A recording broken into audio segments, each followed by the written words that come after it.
Hi, I'm Nick DiMatteo, and welcome to Music is Everything. This is the podcast where I take an idea about music, a belief, a philosophy, an opinion, a fact that comes to mind that I'm passionate about, related to music, and I connect it with things in real life. If you like this podcast or my other podcast or the recorded or live music here on this site, please take a moment to subscribe. It would mean a lot to me. It only takes a second.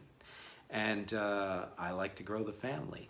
More so, if you think someone else would like something that you've seen, please take a moment to copy and paste either the link to the video or to the entire page here, the YouTube page, Music is Not a Genre, It's Everything.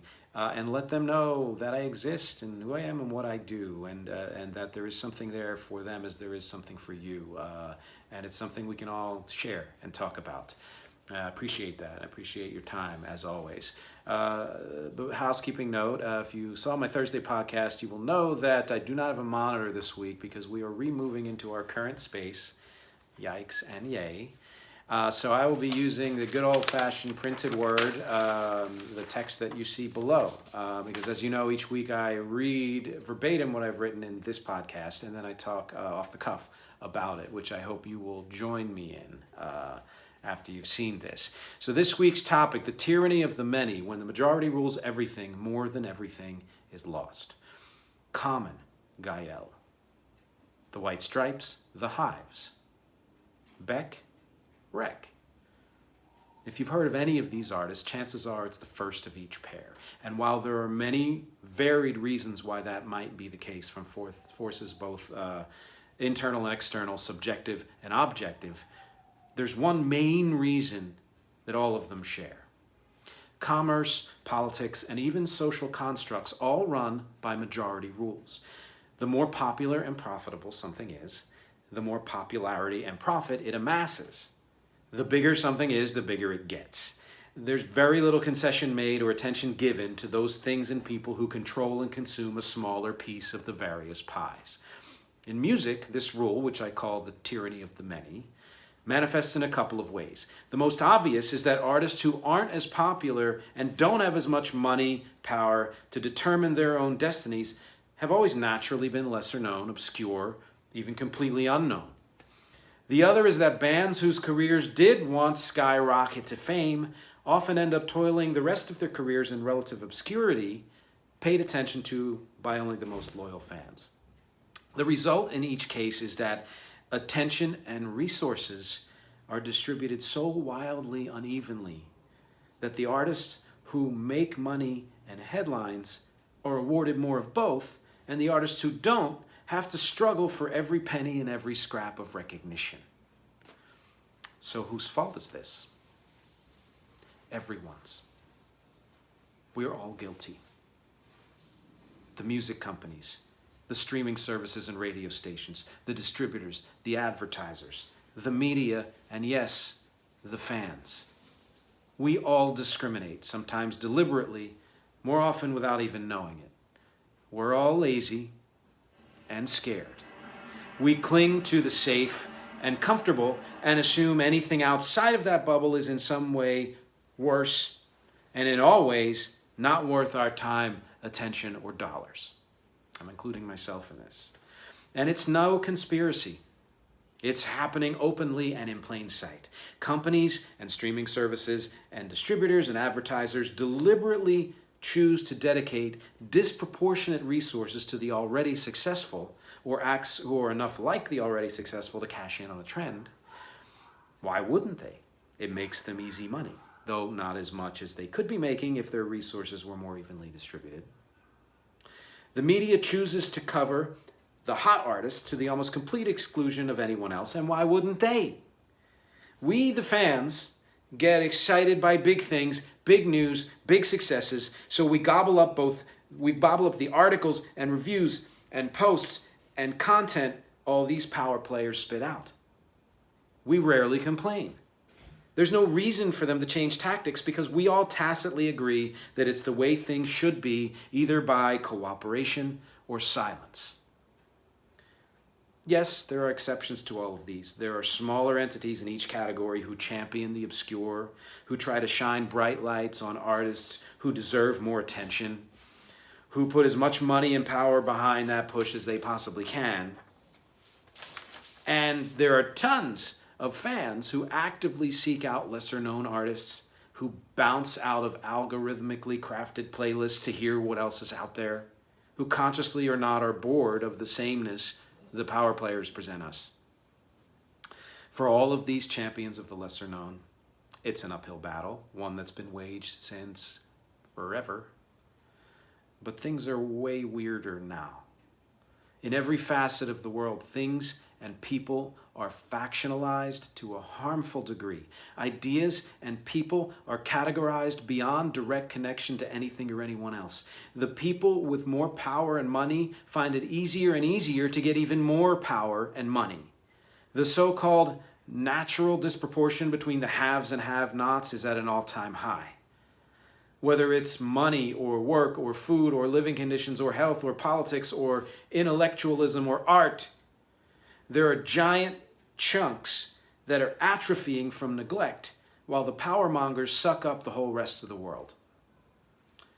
Which is exactly why more organizations and thought leaders and people are fighting back.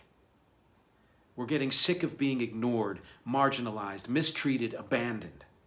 We're getting sick of losing more of everything all the time. We're getting sick of hearing the same voices shout the same hate with the same results. We're getting sick of seeing the same actors, reading the same books, hearing the same songs by the same creators. We're creating our own version of the world. We're telling the world the story it needs to hear. We're fighting factionalization with equalization. We're finding ways to be both individually our fullest selves and more fully connected all at once. Our efforts haven't destroyed or dismantled the tyrannical power structure of the many, and may never will, but they force attention. They force change. And even the smallest change adds up. Sometimes when I write something, I'm feeling it as I write it. Comes from here, comes from here. When I read it, I feel it even more. And one of the reasons why I discuss it differently and tangentially or directly afterwards is because it sparks other thoughts or other feelings I can't necessarily think of anything, or it just doesn't fit into the body of the text, as written, right? This one ties into so many of the other things that I discuss, so that it's kind of central to me. It's that idea of anything to me that goes against connection between people and between things too, and between ideas is something that I can't stand. Division. I can't stand division. I can't stand anyone or any organization, any thought, any ideology that seeks to divide is something that I have no time for. I mean, I try to understand it, so I understand kind of what I'm fighting against, and hopefully we're fighting against. But you get what I'm saying. And yes, like I said, this has been happening since forever. Some examples of things that I've read recently, right? So we know, if you know classical music, you've heard of the virtuoso violinist Paganini. Have you heard of George Bridgetower? I read an article recently that he was a good friend of Beethoven's, even inspired Beethoven in some cases, but because he was of mixed race and for probably very many other reasons, he died in obscurity and is only, the light's being shed on him now. Not the first time, but the first time I'm hearing of it. So, that's kind of how it works. And that's what we hope, that things are mentioned more. And why do things need to be mentioned more loudly and more often? Because those are the things, we all pay attention to. And among the barrage of everything else, we're not at fault for missing certain things because they're just not out there as much. But hopefully the more they're out there, the greater chance there is that more people in different ways at different times will catch on to it, will hear about it, Another great example, we've heard of Chuck Berry, if you know old rock and roll, right? But what about Sister Rosetta Tharpe? Catherine just showed me a video of her. She has been called the godmother of rock and roll. I never heard of her. I might have heard her once and forgot about her. Why does that have to be that way? Well, again, so many reasons. And yes, a lot of these reasons aren't just related to the idea that businesses think that the only way to make more money is by banking on the things that already make money, which is really dumb, limiting, dumb. It's dumb. It's dumb on a business level. So you people out there who are into business or who believe that somehow supply side in any form makes sense, the trickle down and all that shit are dumb. And I know that's not a very smart way to say that I disagree with your philosophy. I'd be happy to discuss it in more detail in a non-music setting. But I think a good kind of general summation of what I believe is that it's dumb. And it stymies me, honestly. I get on the surface why short-term gain seems like the right idea, but that's also dumb. So, at any rate, yeah, there are factors other than money. There's race, and many other ways that that people are marginalized and grouped together so that this group can be made separate from that group, and that kind of thing. The them and us kind of mentality. But it's all kind of a part of the same thing again, which is division, which is short-sightedness, really, both in social sense, and in a monetary sense. And if that's hopefully if the social you don't get doesn't matter to you, why don't you try out the monetary idea of more people knowing more about more things and see how much better even your income is, right? So that was a little mini rant. And yeah, so the other thing is we are at fault. We are at fault. I'm at fault. There are times where I just need the comfort food, or I need the thing that I'm told, well, I'm a, relatively white fella who should like, this certain type of music. But all of us have other likes that aren't part of our demographic. And that's not just a trivial thing. I think that is vital. It's vital. And I think part of the reason why we may think of it as trivial or dismiss it or think of it as, oh, it's a weird like, or it's something that's not part of my identity, which is bullshit, is because we're conditioned to. We are conditioned by all of those forces that I mentioned, the media and the industry and all of that, to believe, to only look for the things that we are told match who we are, which fuck you to the people and the things in the world that tell us who we are, because only we should be able to tell us who we are, right? So it's a kind of a two-way street as far as why this is happening. That's true for all the social issues in the world too. I mean, in some cases, especially we're dealing with a lot of race issues and Black Lives Matter and things like that right now. The overwhelming oppression that has happened time and time again, systemic and individual, and in so many ways, is I think the absolute greatest driving factor as to why systemic racism exists, and people who do not have as much, who do not have as many opportunities, are living the lives that they're living. I think that is the absolute greatest reason by far. So. You can pretty much pick any social issue, and you will find some type of marginalization, factionalization, division, stuff like that. So it's not something that is relegated to any one topic at all, and it's something that again, connection is everywhere. And if we see that this philosophy works for one thing as maybe not central to many people's lives as music or art, it can work in other ways too. That's partly the function of art, is to show that, right? And I'm not discounting that, some artists just frankly work harder, want it more. Catherine says this all the time, that there are artists who that what they really want is the absolute height of success and fame, or the absolute height of artistic expression and all of that stuff. And there are other artists who just want to work for a living, who want to make a decent living, who want to do fairly well. And that is a factor. But in this day and age where the, income disparity is the worst it's ever been, that to me should not be near as much of a factor as it is. I know so many musicians who have full and rich lives, who do amazing music, and who just want to live their lives and make a living at the same time, who can't fucking do that because the resources are being gobbled up, or Spotify, gives you 1/100th of a cent or whatever it is per stream, which is disgusting, things like that. Whereas these people who, not everybody needs to be at the height of fame and artistic expression and all that and money, they deserve to make a living, to just be able to make a living. There should be more proportion in how both money and recognition are distributed, are allotted, and how our attention, coming from our side, there should be more proportion to that too.